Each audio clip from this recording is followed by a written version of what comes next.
There. All right. Welcome to series number 2, or session 2 of series number 1.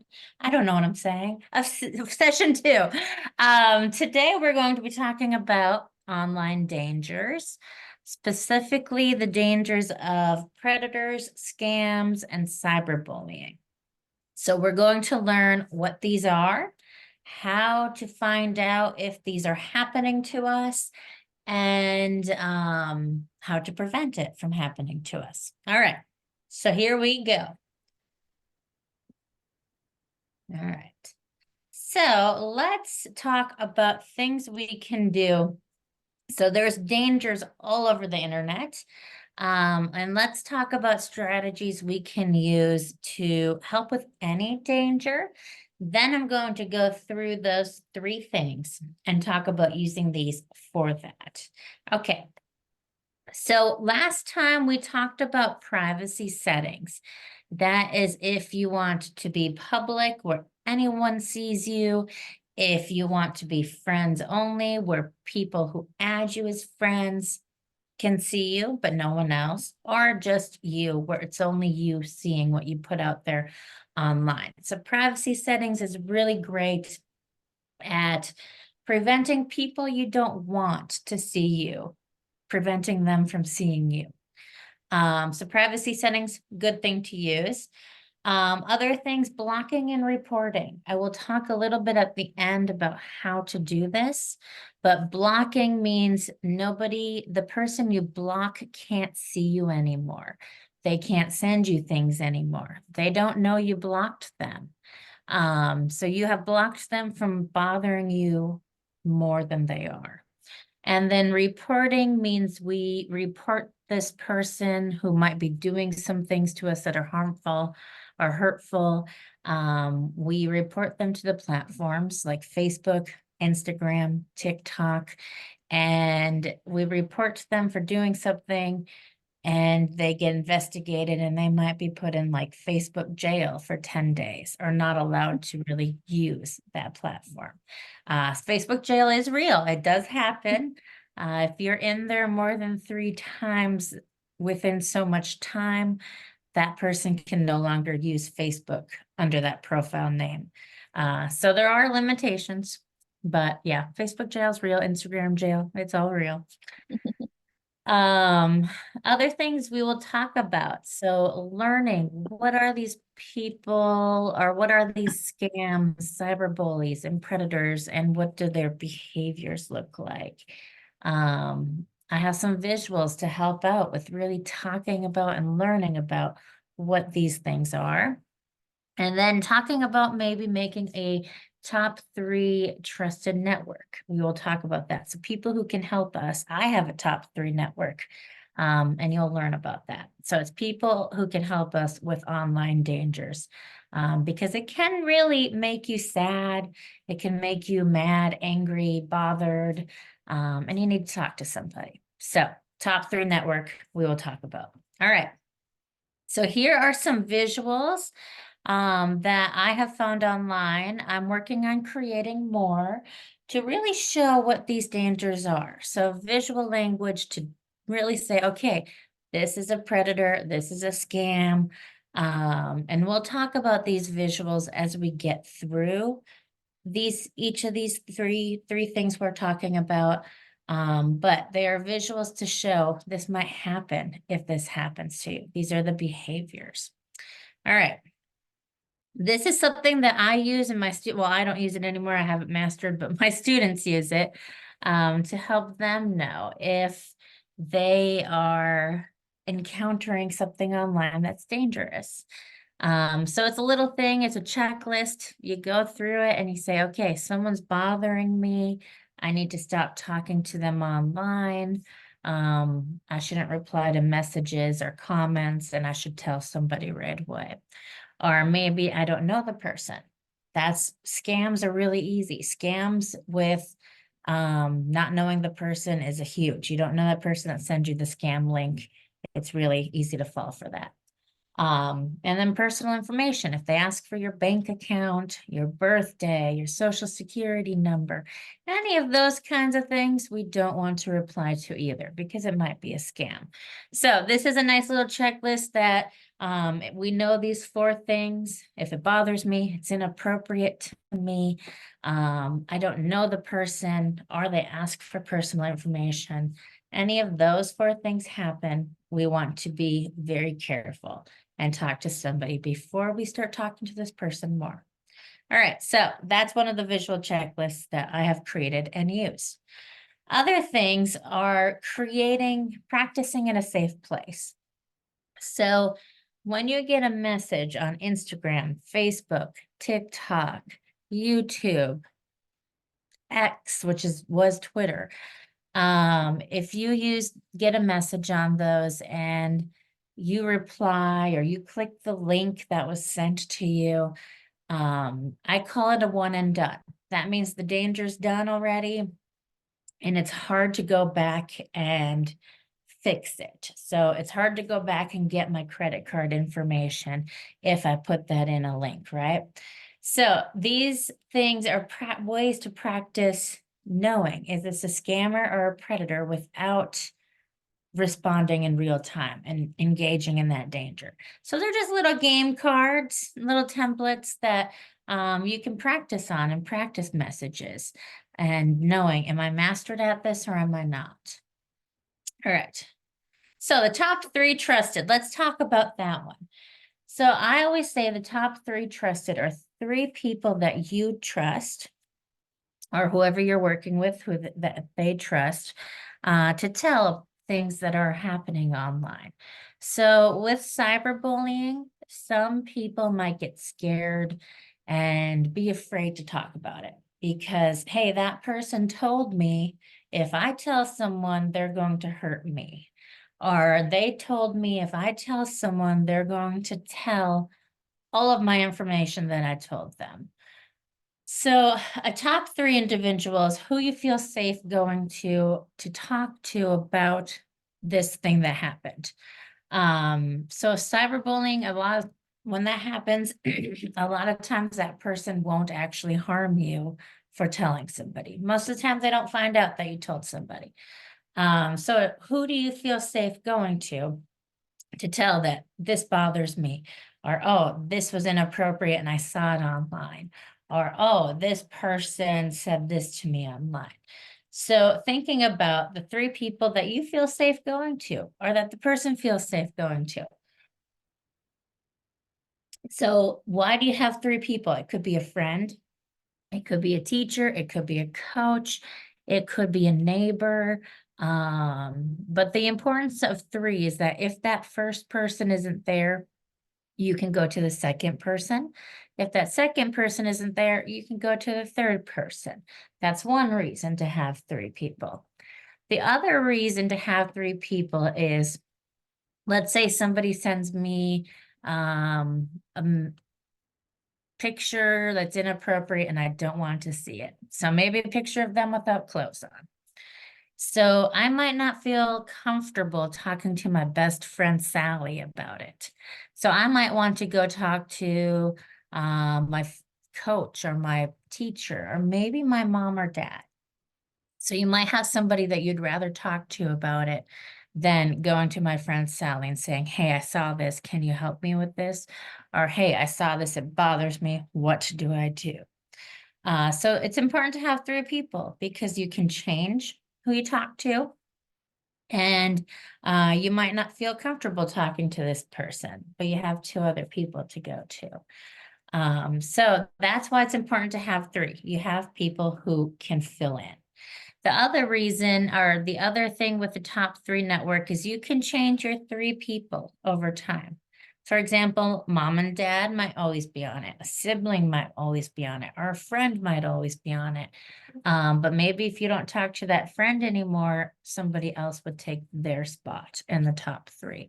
So it can change. It's just 3 people you can talk to if something happens online. So when I worked with students, the big thing I would do is really review who are your top 3. And hitting that up every now and then, just in case changes need to be made. Like, hey, you don't talk to Sally anymore. Maybe we need someone else who is a top 3 person. Yeah, so always talking about who are the 3 people you would trust to tell dangers to go to when something happens. So that's a fantastic strategy. That's backed up too by other cybersecurity sources too. For example, Common Sense Media uses top 3. The Cybersecurity Alliance of America, I think it's called, also recommends that top 3 network.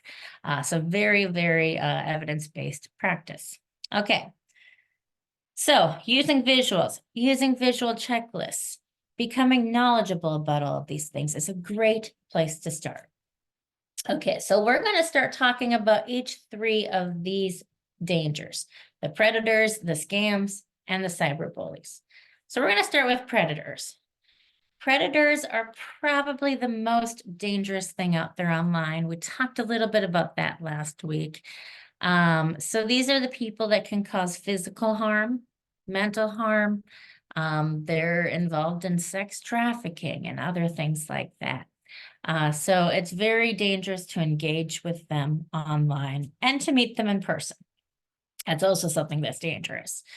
All right, so how do we know what predators are? I have some examples here. All right, so here we have Teddy. Teddy is on Facebook, and you're on Facebook too. And he frequently comments on a local news station. So Lexington, where I live, their news station, Teddy's on there and commenting. But soon, somebody he doesn't know messages him and says what's in that message on the screen. So this person says, you seem, Sammy123 is the person, says, you seem cool, want to chat. That's really common. That message right there gets sent so many times to people by strangers. You seem cool. You're beautiful. Can I get to know you? I want to be friends with you. Things like that. So Teddy messages back and starts talking to Sammy123. And then Sammy says to Teddy, he says, send me some pictures of you without clothes on. If you don't, I'm going to tell everyone online your secrets. All right, so thinking about Teddy, we talked to him over a few weeks, got to know him. We got to maybe become online friends with him. And then Sammy switched and said, hey, you're going to send me this picture of you without clothes on. If you don't do it, I'm going to post everything online. So this is also called something, it can be something called doxing, which we talked a little bit about last time, but they're trying to harm your reputation, make you scared so that you send them something they want. So question on the slide says, is Sammy123 a predator, and what should Teddy do? So we're going to talk about the answers to that. He's coming up. That's Teddy's story.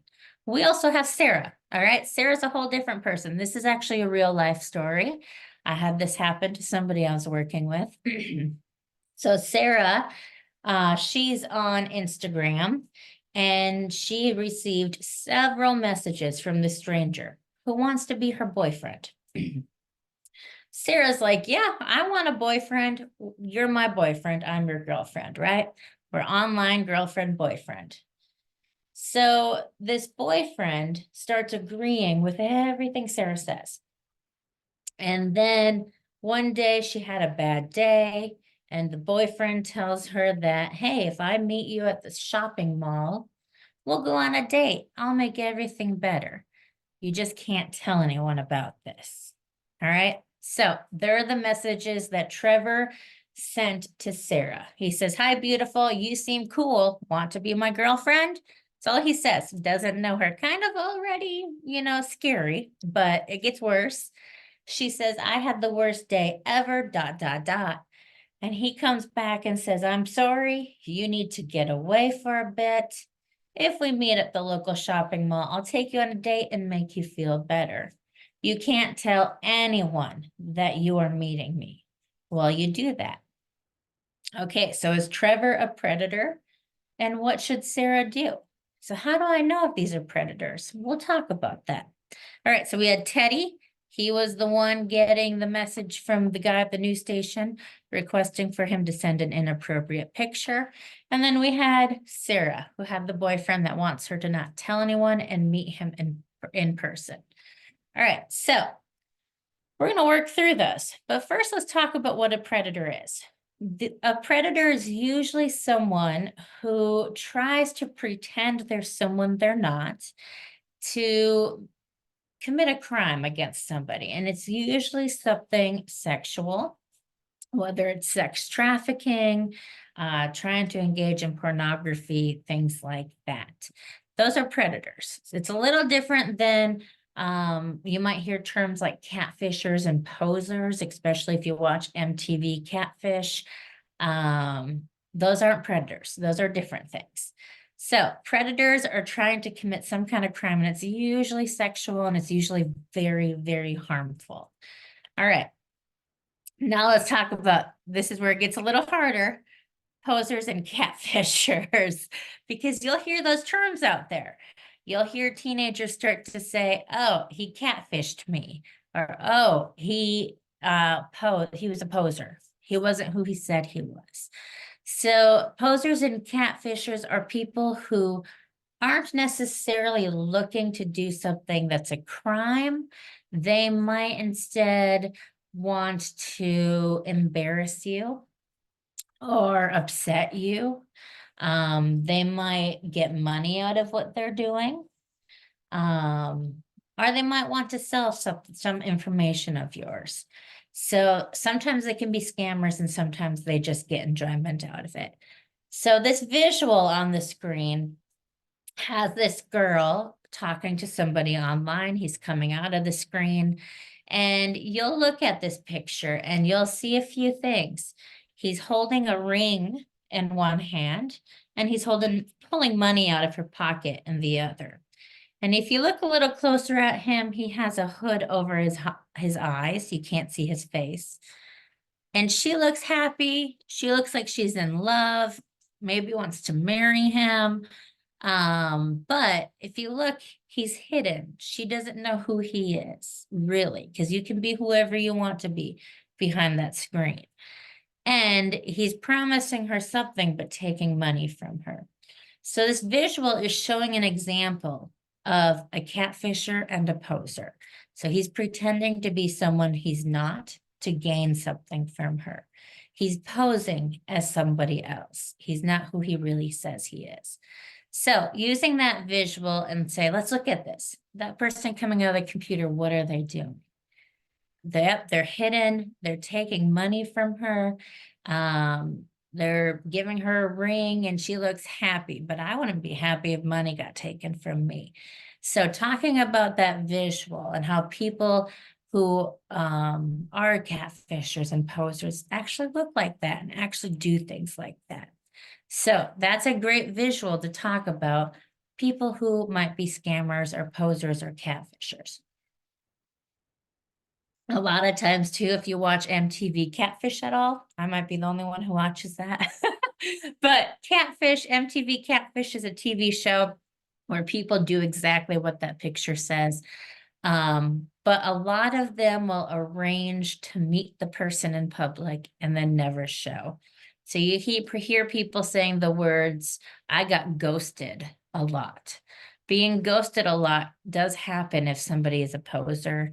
It can happen for other reasons too. Maybe the person just had an accident and couldn't come or whatever. There's other reasons for not showing. But there are people who get ghosted. The person doesn't show because that person's a poser or a catfisher. All right. So how do I know these people? There's a lot of things on that slide. A lot of behaviors about what predators, posers, and catfishers all do. They all do sort of the same thing. They just are different in what they want to get out of it. So the biggest thing to pay attention to are the two highlighted things. So these people will not post publicly. They want to be a secret. So they won't post on your pages, they won't like your things, they won't make comments on your pictures. Um, they might also say things like, keep me a secret, don't tell anybody about me. They don't want anyone to know that they exist and that you're talking to them. So that is the number one way we can know that these people are who they are. They are a predator, a poser, or a catfisher. They don't want anybody to know about them. They're very secretive. There are other things they can do, which you'll see on that slide. One, they might never show their face to you if you FaceTime with them. So you know I'm not a poser because I'm showing my real face, right? But some posers can make fake faces, and we're going to talk about that towards the end. Um, Oftentimes too, they just want to hear about you. They don't talk about themselves. So it might be like, what's your favorite color? Yellow, cool. What's your dog? Where do you go to school? It's all about you, and they don't share information about them. So they really want to make you feel special. All right. So let's go back to Teddy, right? We have Teddy, and that Sammy was messaging him and said, hey, you seem cool. You want to chat? Cool. I'd probably want to chat with Sammy. I'd like to be cool. But then he says, send me some pictures without clothes on. I'm going to tell your secrets online. So yes, Sammy123 is a predator, and he is looking to commit a crime of sexual nature. He wants to engage in what's called pornography. So we can know that he's got some predator behaviors because one, he asks for something very inappropriate. He asks for you to take a picture without clothes on. And two, he says, if you don't, I'm going to tell everybody your secrets. So then he threatens you. That's predator behavior, threatening you, and then asking for inappropriate items from you. All right, so that's Sammy123. Clear as day, he's a predator, right? Then we have Sarah with Trevor again. So Trevor said a few things. Trevor is a predator as well. And we know that he's a predator because the one thing is he doesn't know Sarah yet and wants to be her boyfriend. That's one thing. But the other thing says the other thing that really makes us know he's a predator is he says, you can't tell anyone you are meeting me. He wants to be kept a secret. And if she probably says, well, I'm going to tell my mom, I'm going to tell my friend, he will probably threaten her to not do that. So he wants to be a secret. So we know he's a predator. He can't tell anybody you're meeting me. If Sarah actually decides to go to the mall, she might be harmed. It might be somebody who is engaging in things like sex trafficking. That's actually happening a lot right now in societies, things like this happening with that message. For the student I worked with, luckily her mom saw this message before anything happened and she did not go to the mall. Thankfully, we don't know what would have happened would she go to that mall. But yes, that is a predator. He wants to be secret. All right, so using these visuals, we talked about the catfisher one, him being hidden, taking money from you, taking something from you. The one in the corner is an example of a predator. He wants to be kept secret. He has his little finger in front of him saying, shh, don't tell anyone, right? He's also putting his hand over her mouth. So he doesn't want her to talk. She looks very scared, which is usually the emotion that happens if something like this happens with a predator. And he's coming out of the computer. So it's somebody that's on the computer and talking to you. This is the visual that I use a lot for teaching about predators. You might be scared. They don't want you to tell anyone about them. And sometimes they can be really threatening, which could be why she's scared. So that's another visual I use a lot to talk about predators and why we don't want to engage with these people. All right, so if we go back to using this 4-step checklist thing, if we go back to Sarah's message, or actually let's do Teddy's message. Teddy's message was saying that to take a picture of me without, or take a picture and send it to me. And that picture has to be a nude picture.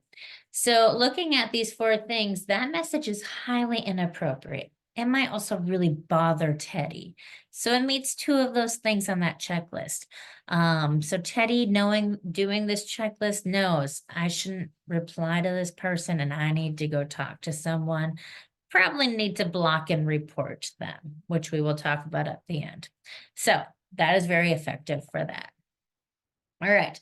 So what are some things I can do to know if these people are predators, posers, or catfishers?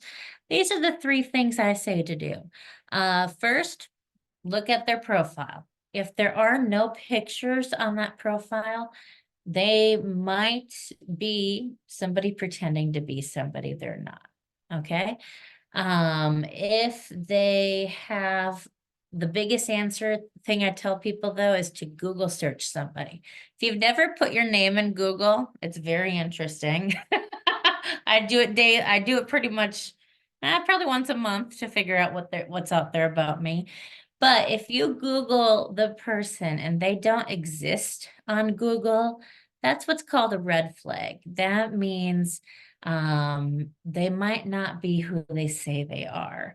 If your name isn't on Google at least one time, if there's no digital footprint is what that is, there's a red flag. There's a reason there's not any there. You might be really young. So people under 13 usually don't have a digital footprint because they're not allowed to put stuff online yet because there's a law about the online privacy of children.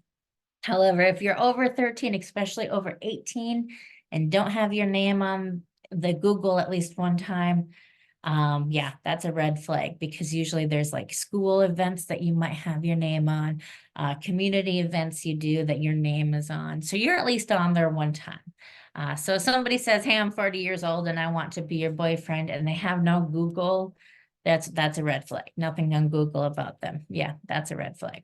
All right. So I also use real live messages to talk about predators. You can go to several websites like Center for Missing and Exploited Children has tons of these examples. They show real examples from real predators in the world. They get kind of scary and some kind of get graphic. So filter that out if you don't want to see that. But Homeland Security also has a lot of real messages too that you can show and say it might look like this. So these are actually 2 real live examples of predators from those sites. So again, they want to do things that are secret. This guy on one message says, you can't tell anyone about me, okay? And she's like, and he says, do you understand? And the person's like, yep, I understand, can't tell anyone. And then Jesse on the other side, again, don't tell anyone. So always, when in doubt, if they want to be secret, we need to stop talking to the person. All right. Here's some other things. There's a website out there called Zoob that I use to create messages. You can create fake messages to print off and practice. So I can go to this Zoob link and you can do an Instagram looking message. That's actually how I created these messages for Sammy and Teddy. So if you want to actually practice this with people or practice it yourself, you can go to those websites, type up your own messages, print them off, and practice. Is this a predator? Is this not a predator? Why do we think that? I used to have to create this all in a PowerPoint presentation slide templates that looked like this. So that website has been phenomenal for doing things like this. So ZU, cool. Keep it in your list for if you want to practice this stuff. Okay, so here are some other things. This is a cool thing. I'll send the slides when we're done with the whole series, so you can use these examples. But these are examples of actual posers and catfishers. So the first one, it's a profile with no profile image. That is a huge thing because usually Facebook makes you or Instagram makes you put a profile image. So if there's not an image, it could mean that it's a bot, which means it's usually a scammer or something out there to get information. The next one is actually my poser account. Yes, I'm a poser on Instagram. I do research through this account, but if you look at my poser account, you'll see I only have two pictures. Actually, yeah, two pictures, and my profile picture is the same picture as those two pictures. Huge sign that I'm a poser, catfisher, or predator because it's very limited. So when I teach people about posers and competitive predators and I send them a message from that one and they look at my profile, they're usually like, yeah, I actually got blocked and reported once because a student caught me as a poser, which is great. And then I had to explain to Instagram about my research and they're like, okay. So yeah, don't create a poser account. Because they almost shut me down there for a while. Okay, and then this other one is an actual catfisher who has been in the news because he's done a lot of catfishing. Now, we know he's a catfisher because of a few things. One, we look up here and he has 73,000 followers. So 73,000 people follow him. However, he only has posted 6 times and he's only following 18 people.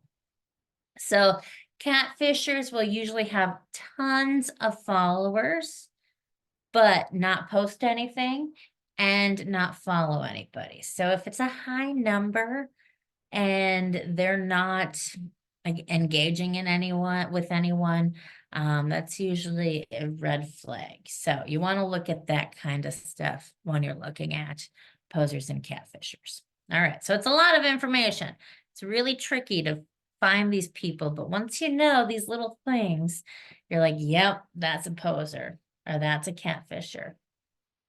So here's an example with me. This is all my information. I once had a class last summer that I taught, and I said, I want you guys to look me up and find my poser accounts. And so somebody did. One of the students looked me up on Facebook or Instagram. They started on Instagram because that's where all the young people are. And they found me and they took a screenshot of my whole thing there. And they said, oh, hey, we know that's you. And I was like, well, how do you know that's me? And they're like, well, you're obsessed with your dog, for one thing. And your dog is your profile picture. And you're on there too. There's actual pictures of you. So I was like, okay, cool. And then they looked at my followers and my post number. Oh, hey, you've posted 796 times. That's a lot. So you might be real. You have 302 followers, decent amount, not too high, but you're following 429 people. So you're following a lot of people. So you're probably not a poser because all these people are seeing what you're putting out and you're engaging with them too. Okay, so they did that. They did an Instagram. Then they Googled me and they put my name out in Google and took a screenshot. They're like, hey, Dr. Mary Jo Creel, Eastern Kentucky University. She's got things about social media use, all things I know about her. She actually works at EKU. She's actually does social media things. And that picture looks like her pictures on her Instagram. So like, yep, you're not a poser yet. You're not a poser yet. Then they went to Facebook, took a profile picture of my profile or a screenshot of my profile. And they said, okay, it matches things. Both pictures are of her dog. She has this graduation picture on her profile that matches the graduation picture on her Instagram. So things match. This seems pretty legit. She's a real person. So what I have just shown you here is what I like to call the power of 3. The power of 3 is we're looking in 3 different places to find the person. whether that's Google, Instagram, Facebook, TikTok, YouTube. If you find them in at least one other or two other places and it all matches, that person's legit. That's the easiest way to figure it out. Why is it why that? Because predators, posers, and catfishers don't take the time to make a Google search that will match their profiles. They don't take the time to make a Facebook that's going to match Instagram, going to match YouTube. They just make one thing, get shut down, and make it all over again so that it doesn't match.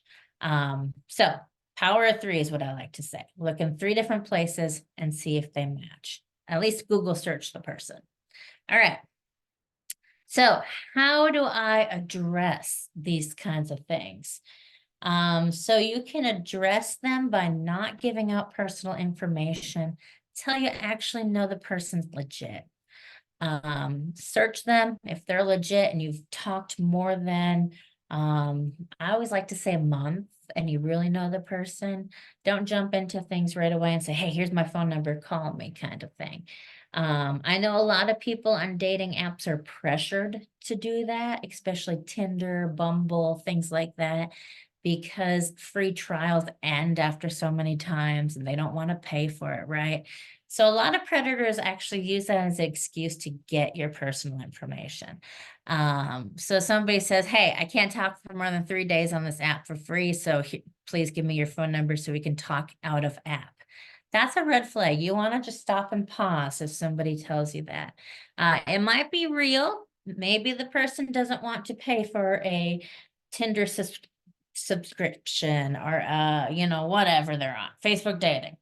It might be real, but there's a lot of people that just say that to get the personal information. A lot of predators go that route. I can't talk, give me your information. We're going off app, we're going private, is what they call it. So when anybody says, do you want to go private? Think for a while, do I really trust this person? And we'll talk about online trust next week. All right. The other thing is making sure to do video calls or even just phone calls through the apps. So you can do phone calls on Instagram, Facebook. I think those are the only two that allow that. I can't remember. Anyways, so if you do it through the app, you're actually protected. You can stop all contact and they don't have your information. However, if you give them their phone number to do a FaceTime app or a FaceTime chat or something like that, they have your phone number for life. So always start out communication on the app and stay there, because then you can actually block them and they can never contact you again. All right. I could talk about predators forever, but we're going to cut it off so I can get to the AI stuff because I'm super excited about that. All right. So big thing is, if anybody ever wants to meet in public, make sure that whoever you're working with or you yourself have a plan. Make sure someone knows that it's done in public, that you have a backup plan for if something happens. So your phone is fully charged. It's always turned on. You have, the little hacks to the phone to be able to call SOS and the police can locate you without you having to talk, basically. So you just push side buttons on your phone so many times or hold it. It depends on how you set it up yourself. But you have some kind of a thing to do if there's an emergency. And then again, if you have an out for somebody is giving you weird, strange feelings, you might say, hey, I got to go make a phone call and call somebody to come pick you up. But always have a plan and teach the importance of having a plan. Never going to meet somebody without telling someone. All right. This is a good one to talk about for a little bit, is what if it's all done in secret? What if my friend or someone I'm working with you've started to notice some things and maybe they're talking to a predator or a catfisher or a poser online, and they're not telling anyone. So there are warning signs. The biggest warning signs are that they are withdrawing. They're becoming more quiet, not talking as much. They might also constantly be on their phone or computer and hiding things. So, for an example, they might be on their phone, you walk in and they quickly change to something else. They quickly change from Facebook to a game, so you can't see who they're talking to, or they hide their phone so that you can't see the screen. Huge warning signs, and that's when we might want to ask, hey, what's going on? I've noticed this. But those are the biggest things to look at. Are they hiding their phone? Are they hiding their messages? Especially if you just walk in the room and they're on their phone or their computer. So if that's all happening and you notice those warning signs, it's okay to say, hey, I've noticed this. Can we talk about it? Because I'm worried. And that's totally fine. Totally fine. All right. We talked about Sarah and Teddy, but just revisiting them, what should they do if this happens to them?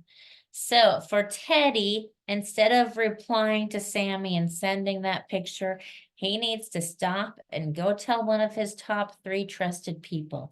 So Teddy might want to come and tell me as his mom, because Teddy's my dog. That's where that came from. He might come tell me and say, hey, I got this message and what do I do? And me as his mom would be like, we need to block and report this person right away so they can no longer do it to anybody else. Because when you report them, Facebook will actually investigate it.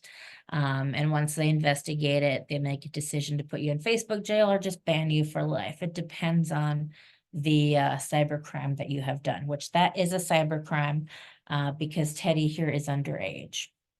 So that person will probably be banned from Facebook for life. So with Sarah, for that one, he says, don't tell anyone. Well, you do that and meet me at the mall. So Sarah probably shouldn't go to the mall. She should stay home. And she should probably tell somebody, hey, this person wanted to meet me at the mall and keep them a secret. Again, going to their top 3 people, even if it's just starting out with their friend. So Sarah's my friend coming to talk to me about it and be like, what do I do? And then I can give advice, block and report that person, and then tell your parents or tell someone else. So the biggest thing, top 3 and blocking and reporting them. All right. So we talked about the strategies. The biggest strategy, of course, is ending contact with the person. Don't talk to them anymore. All right, the rest of them we have talked about. Okay, let's talk about cyberbullying. All right, so we have Peggy here. Peggy is starting to be withdrawing. She's not talking as much. She wants to be by herself. And then one day she might have told somebody that someone online is bullying her. Maybe they're harassing her, calling her names, threatening to hurt her if she tells anyone. So Peggy eventually becomes fearful of going out in public because she's worried this person will hurt her because she told somebody. So what can we do to help Peggy? This does happen in cyberbullying. In extreme cyberbullying, a person can become fearful of getting hurt, of someone else getting hurt because they're talking about this, or even just emotional, like mental health. It really does impact that. So cyberbullying, what is a cyberbully? It's a person that shares negative, harmful, not true, mean things online. So we have a picture here. It's one of the pictures I use for cyberbullying. It's a person saying, I hate you to this lady, and the lady's covering her face like this. So I talk about, how do I know this is cyberbullying? Well, they're saying something really negative and harmful online. They're saying, I hate you. And the lady's covering her face. So what do we think about her emotions? How does she feel reading that message? It looks like she's crying. It looks like she's sad. So a cyberbullier is sending her mean things and making her feel bad, making her feel really bad about herself and whatever is being said here. All right, so here's another visual. This is the other one I use for cyberbullying. So here we have a computer. We have an angry face coming out of it, a heart that's torn down the middle, uh, curse words coming out of it, and we have a lady that's facing another way and kind of she's covering her head and hiding. She looks sad. So what's happening in that picture is somebody saying mean things. They're angry maybe at her. They're probably saying, I don't like you, because there's a heart that's split down the middle. And it looks like she's sad and withdrawing. She doesn't want to talk to anybody. So when I talk about this picture, I talk a lot about the things that are coming out of the computer are hurtful.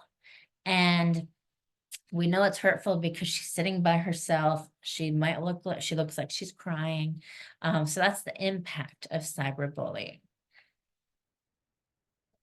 Okay, so the big thing to know about cyberbullying is that the number one reason people don't talk about cyberbullying, and there's tons of Hollywood movies out there about cyberbullying that show this, is that everyone who is impacted by it is afraid that if they tell somebody, there's going to be a consequence.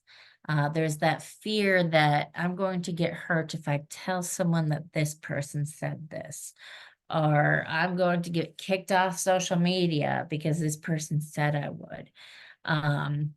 Once I was talking to young adults about cyberbullying, and one shared with me the fact that this person said to never come to school again because I will hurt you. And so she was fearful to go to school. That stuff is real. So she was even fearful to tell her parents about it because if I tell them, they're going to hurt me. So I'm just going to pretend I'm sick and not deal with it and not go to school. Well, there is this fear. It's really important to talk about how there are consequences for what that person has done to you. And those consequences can't happen unless we tell someone. So those consequences, they are that they can be banned from using social media. If there's more than 3 things, they're banned for life. That's across all platforms. There is a lot of zero tolerance policies. So schools might say if you bully somebody, that's automatic suspension or something like that. Workplaces might have something like that too. If you cyberbully your coworker, you might, not be able to work for so many days or be fined or something like that. There's some places have policies. In extreme cases where it's very extreme cyberbullying, it can actually go to the courts and result in being fined. You'll see a lot of movies now and headlines about people bullying people so much online that they have hurt themselves. That results in sometimes jail time. So it's very important to tell people about this because 1, we don't want it to happen to us. And 2, we don't want it to happen to others. If we report this, we can stop this person's behavior. All right, so if you come across a cyberbully, always, always, always go to a top 3 person and don't talk to that person online anymore. Don't engage with them. Just stop, unfollow them, block them, all of that stuff. All right. So we talked about all of these things before. The visual checklist will help with cyberbullying because one of the things on there is it inappropriate? Does it bother me? That all fits in with cyberbullying. Using those visuals, practicing in a real life place or in a real setting where we can make mistakes and say, hey, I would say this back to the person. So for an example, I did a fireside chat with the ARC of Northern Virginia once for their young adult program. And we were talking about these messages. And one of the people say, well, one of the young adults there said, well, if this person said that I annoyed them, I would say something really mean back to them. And so I was like, okay, let's talk about that. You're saying something mean online like they did. Does that make you the cyberbully? And the whole group just went silent. And I could see the little light bulbs going off because they're all like in big eyes because this is all online. I was on Zoom. And they're like, and finally one of them spoke and they're like, yeah. And I'm like, tell me more. And that little girl was like, I said something mean online. That's cyberbullying. I'm like, you're absolutely correct. That is cyberbullying. So even us saying something mean online can be considered cyberbullying. So we need to think about that. And then we talked about, well, if we're the cyberbully, what do you think happens to us if we do that? We can be blocked and reported ourselves and go to Facebook jail. There's something called a digital footprint.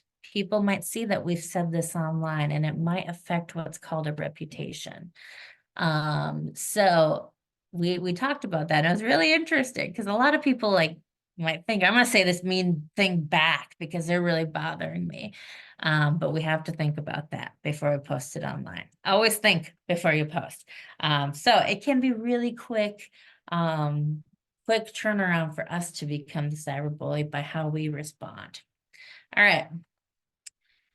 So what can we do to help Peggy? Well, we need to create the safe place for her to go to talk about it, and to talk about her emotions. It's okay to get help from a therapist. In this case, Peggy is a real person. This has happened in real life to a client that I was working with. And I had to really work with her parents, and we did have to bring in a therapist, to really get her to start feeling safe going outside, knowing this person's not going to find me and hurt me. So we had to make sure people were with her anytime she went outside until she got comfortable doing it. And then we had to provide her these safe places to practice. If this happens again, what am I going to do? And really work through those emotions. But we did have to bring in a therapist to help in this case. All right. So we talked about what if I'm the cyberbully. It's really important to learn something called netiquette, which is the etiquette of the internet.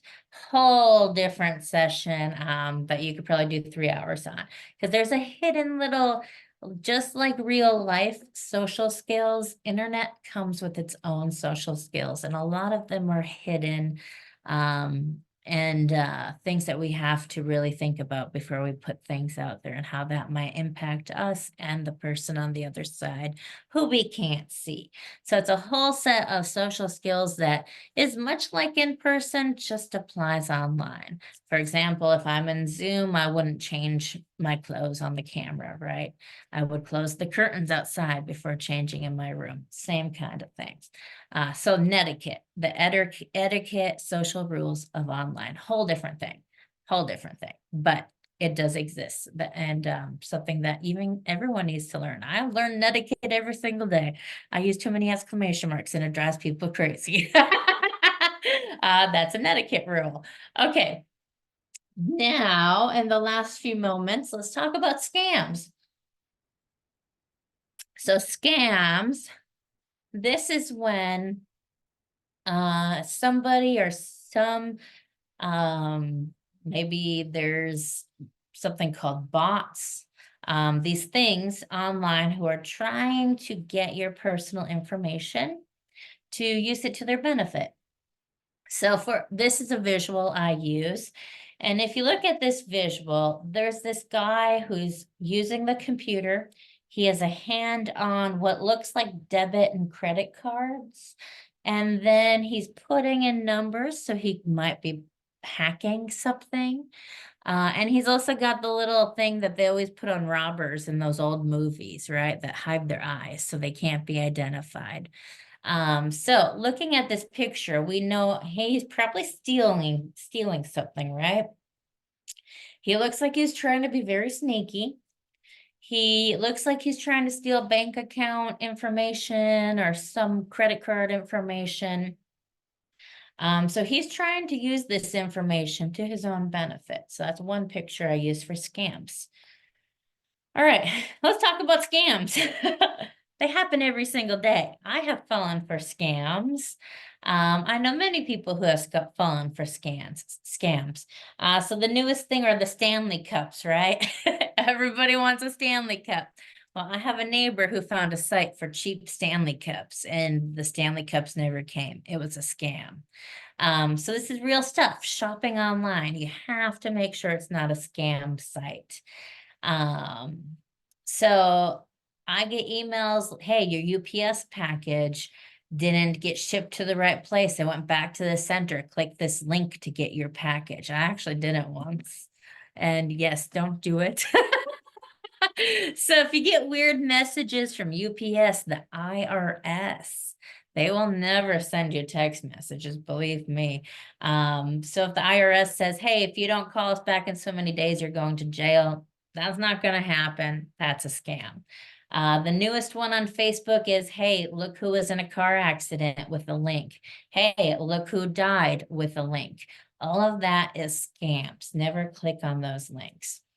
So every single day, scammers are getting smarter because of artificial intelligence. And I'll show you that in a little bit. All right, so there are 4 things to ask with scam items. First one, is it from someone I don't know?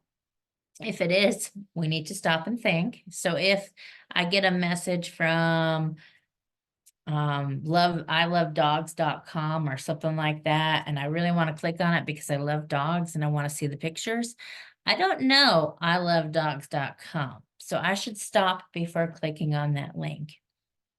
Is there anything misspelled in whatever they have sent you? So if ilovedogs.com sent me this thing that says, do you LUV love dogs? We do too, and spelling it all weird. I need to think about not clicking this link. So they have misspelled things, they put things in, so maybe they spelled dogs with 3 O's or something like that. So I need to think about that. And if it asks for personal information, that's a big one. So if it says, hey, do you love dogs? We love dogs too. Put in your credit card number to see cute dogs, right? And I'd be like, oh, yes, right? Send me all the cute dog pics. They have asked for my credit card information. So I shouldn't give it to them. I don't know who they are. They have misspelled things. And now they've asked for my credit card information. And the last thing says, does it have a long link to something that I don't know what it is? So if it sent me something and it says, here's your credit card information, go to this link and it's www.ilovedogs.tomorrow.whatever, and it just keeps going, and I don't know what this link is, don't click on that link. It's probably a scam. So if at least 2 of those things are true, it's a scam. If it's all 4, it's definitely a scam. But some of them are so smart that it might just be, I'm asking for personal information and I'm someone you don't know. Because the rest of it, they have perfected. They've spelled everything right and they've used short links. So they're getting smarter, but if it's someone you don't know and they ask for personal information, we have to stop and think about that. Okay, so there's an example of a scam. I was working with a young adult and she got an email from me. I was the scammer. I will admit it, because I wanted to see if she would click on a link. And the scam was, you won a free Disney cruise, with Disney spelled D-I-Z and not S, Z-N-E-Y. You won a free Disney cruise. Click this link to claim it. She was about to click on the link, and it was a really long link that had nothing to do with Disney cruises. And she was about to do it. And of course, the link went nowhere because I didn't actually create the link. And she was about to click on it, and I was like, whoa, let's stop and think. Do you know Disney Cruises teddy.com or whatever it was? And she's like, no. And I was like, do you know how to spell Disney? And she's like, yes, that's wrong. And so I'm like, okay, what about that link? Is it long? And she's like, yes. And I was like, so does it meet? Is it a scam? And she's like, probably, but I really want the cruise, so I'm going to click on it, right? So we have to think about that strong desire for scam items. They're too good to be true. Disney never gives out free cruises. I know we hate hearing that, but it's true. They don't give out free cruises. Stanley doesn't give out $5 Stanley cups, right? Even the lady up the street thought that was real. So if it's too good to be true, we also have to stop and think. I'm going to win $1 million if I reply to this lady. Okay. So again, too good to be true. All right. So this is a scammer. He's coming out of a phone and stealing things from us, stealing information. So that's another visual I use to talk about scammers. All right. Again, the visual checklist would work with identifying scammers because it's usually from someone you don't know and it asks for personal information. So we have to stop before proceeding. So I designed this visual checklist myself to really hit on all three of these things: scammers, cyberbulliers, and scams. All right. Oh, and predators. All right. This is an example of something I created to practice scams. So if you look at this, everything is spelt correctly, but it's from Free Ticket Club. That's not a legit thing. Free Ticket Club's at utk.edu. That's not a thing. And then the thing here says volfreebasketballtickets.com. So if you clicked on that, that'll probably take you to somewhere you don't know. So I created this for students when I worked at the University of Tennessee in Knoxville. And that was something they highly desired. So we really worked on not clicking that link, because UT is not going to give you free tickets even if you're a student, just saying. So so we really worked on that, having these safe opportunities once again to practice that.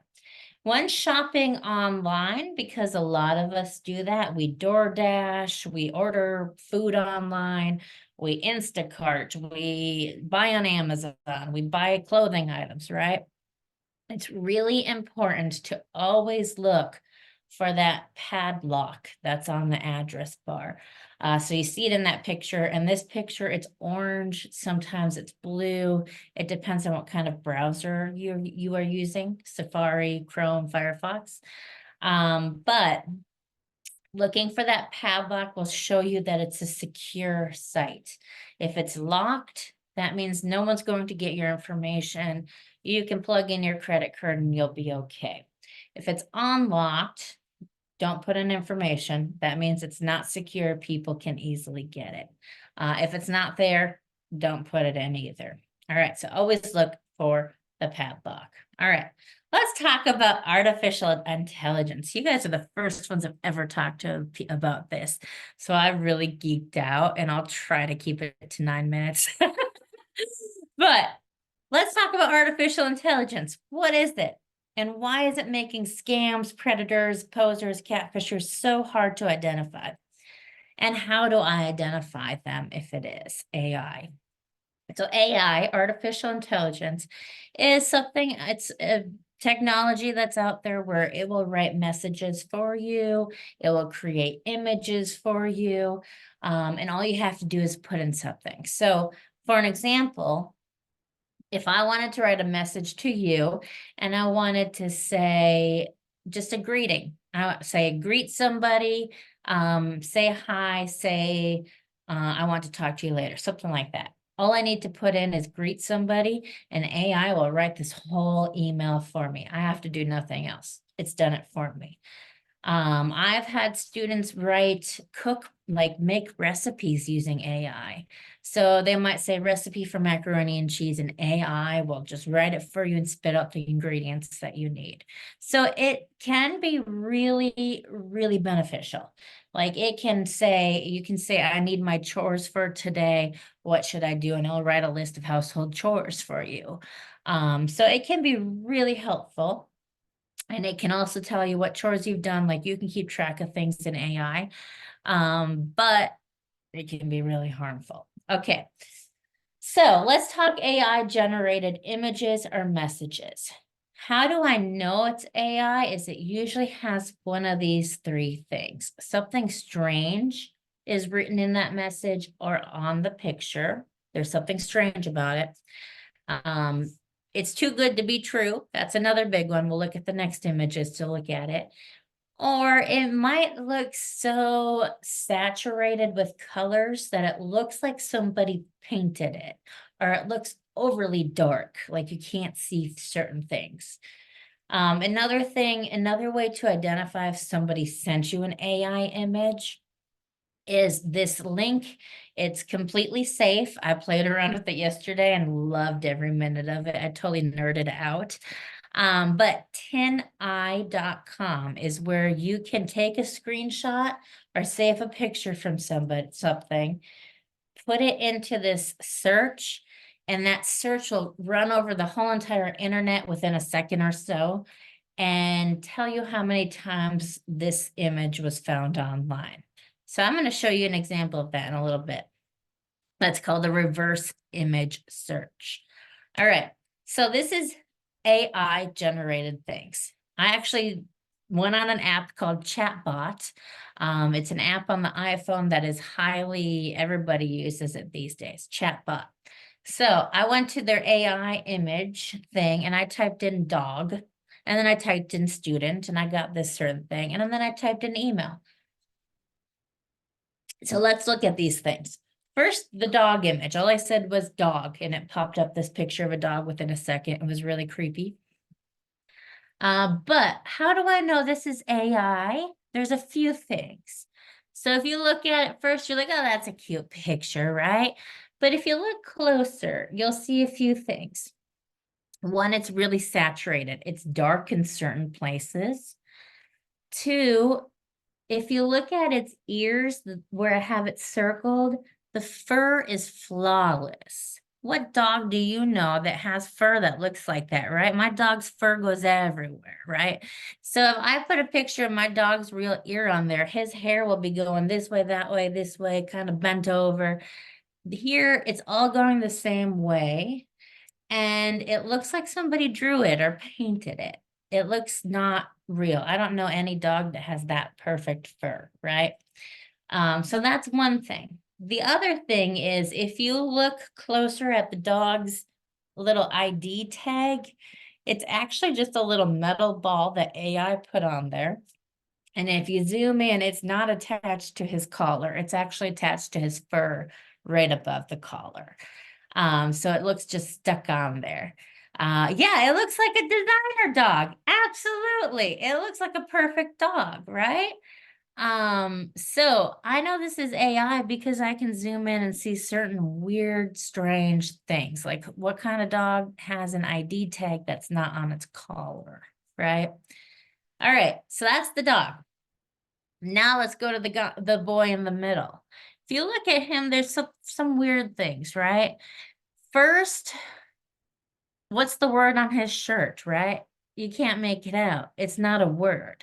It looks like it should say Minnesota or something like that, but it's so distorted that it's not a word. It's gibberish, right? So AI never does clear words on shirts. That's one thing to figure out. If somebody sends you a message and it's just this weird writing that doesn't look like a language of any kind, that's 100% AI produced. The other thing, if you look at this, I thought this was the weirdest thing. If you look at this kid's glasses, one side is huge and the other side's a little smaller, right? And if you zoom in, there's a huge difference. So I don't know anybody who has glasses that don't have lenses of the same size. You might have somebody that they have this side completely blanked out because they might wear a patch or something. That's fine. But this kid's glasses are totally they're not the same. So there's something weird about that. It's also very dark picture. And his hair looks flawless. Some people don't like my hair right now is not perfect. 100% AI. There's some weird things about it. All right. The image or the email that I wrote up, all I said was message somebody about getting to know them. This is something that predators would put in a message, copy it, and send it to you. So this message says, hey there, I hope you're having a great day. Would love to reach out and get to know you better. Seems like we haven't connected much. It goes on and says, I'm genuinely interested in learning about you, your interests, and what makes you tick. If somebody's trying to get you on social media and says something like that the first time they're talking to you, especially the word what makes you tick, usually not things that's said in casual conversations between two strangers. So there's weird things in there that people wouldn't say. So if you read things like, okay, that's weird, right? It's harder to identify because maybe somebody would say that. But if there's just strange things in these messages, it's AI generated. For example, I have college students that have tried to AI their college essays for my classes. I know that it's AI generated because it's using weird, really professional and long words in the essay, things that they wouldn't say. So a person might just say, I'm interested in learning about you, or I want to learn about you. Saying I'm genuinely interested is a little too formal for social media. So that's something to consider. Okay. Tin Eye. This is really fun. So if you ever want to know if somebody sent you something that's AI generated, you can just take a screenshot of it. You don't need the actual picture. A screenshot will work and plug it in. So I sent this little meme to my class the other day to cancel class because we had a blizzard. And I put it in Tin Eye to see how many times it shows up. Well, Tin Eye searched the internet and found it 88 times. If you find something that many times online, usually it is stolen content. So they've stolen it from somebody else. It's not their actual content. I mean, yes, I did take it from a Google image search, so it was stolen content. And it's not on one page all the time. It's on different pages. So it could be AI generated. This one isn't. It's just something somebody made and it went viral. But if you get a large number on Tin Eye, that's a high sign that it's AI generated or stolen from someone else. So they might be a poser or a predator. All right. I did it with my own headshot. And I plugged my headshot in there and there were 0 matches. Which is great. If there's 0, 1, 2, 3 matches, that's a legit picture of somebody. AI did not produce that, and it was not stolen. So it could have said, oh, hey, this headshot is on her work site. Because I was like, well, why didn't that ding one time? It should be at least on my work headshot, right? But it's actually not. I have a different headshot shot. So this is legit. This is a real picture. Nobody else has a copy of this but me and now the slideshow. So Tin Eye will tell you. All right, here's another thing. If this is AI or real, let's talk about this person. So looking at her, you might be like, hey, that's a beautiful headshot. She should put that on her website, right? Well, if you look closer, you notice something. You might notice, and I'm going to show you, yes, this is AI. There are different shadings on her face. One side of the face is way light, like lighter than the other, right? The light's hitting weird. If you zoom in, you notice that she has no ear on one side of her head, right? She's missing her ear over here. It looks like they tried to create one out of hair, but she actually has no ear. So there's that. And if you zoom in closer to the teeth, they are like carved. and they don't match, like it's weird. It's like concaved almost. So they're not natural teeth. So as for the light, I would like right here, she looks a little darker. I don't know if my mouse doesn't show on the Zoom.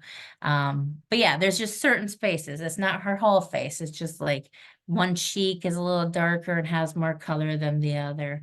Yeah, my mouse doesn't really show on the Zoom. Okay. But yeah, there is a little bit of a lighting difference. But yeah, over here, one side of her teeth, yeah, kind of, it's concaved. It's really interesting. You kind of have to zoom in to see it. All right, here's another one.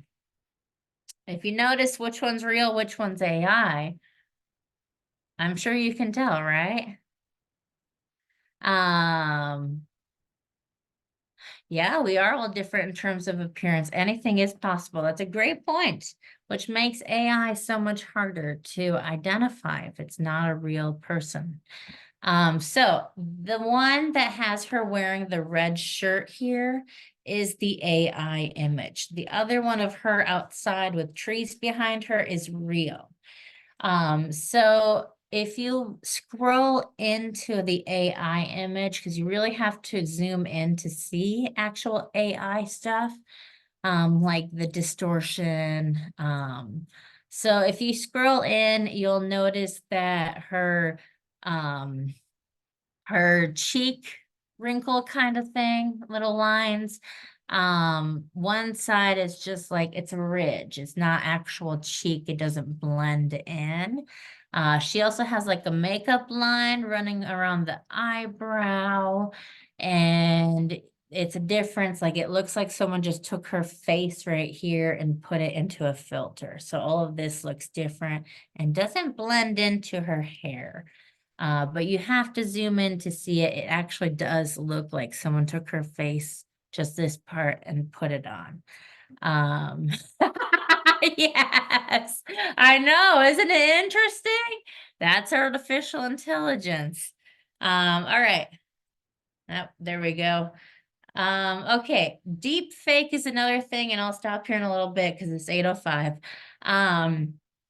Deep fake is where it is somebody wearing a filter of somebody else and they're posing to be somebody else. This is really becoming prevalent with scams. There's a video on this slide that you can see once I send the slides out. And if you look from 17 seconds to 50 seconds, you will see how somebody took a BBC news clip and applied the news anchor's face to someone else and made a newscast about how if you take this job, you'll never have to work another day in your life. It was something that was too good to be true. It was a scam. And they used a BBC reporter to make it look real. But there's some things that you can notice that it's deep fake. For example, the person wearing the digital mask, because you could just put it over your face when it's like using Snapchat with the filters. You can notice that if the person moves too fast, it doesn't move with their face. There's a little bit of a difference. So it's really important to notice what's real and what's not with artificial intelligence because predators are starting to use it. Posers are starting to use it, and catfishers and scammers. Everybody but cyberbulliers are really turning towards artificial intelligence. And it's getting harder every day. They're becoming very smart, but there's things you can look for, and they're on that slide. All right. So it's 8:06. On the rest of these slides, and I can save these maybe for online trust. I'll have time with that. These take the big 5 social media platforms and tell you how to report people and block them. So usually it's looking for some kind of 3 dots, but I think I'm going to move this to the end of next week to actually show you once I have my real toggle and can plug my phone in and walk you through it. But there's ways you can report and block from each of these platforms. And I think I'll do a hands-on next week because I'll have time for that. Any questions? That was a run through.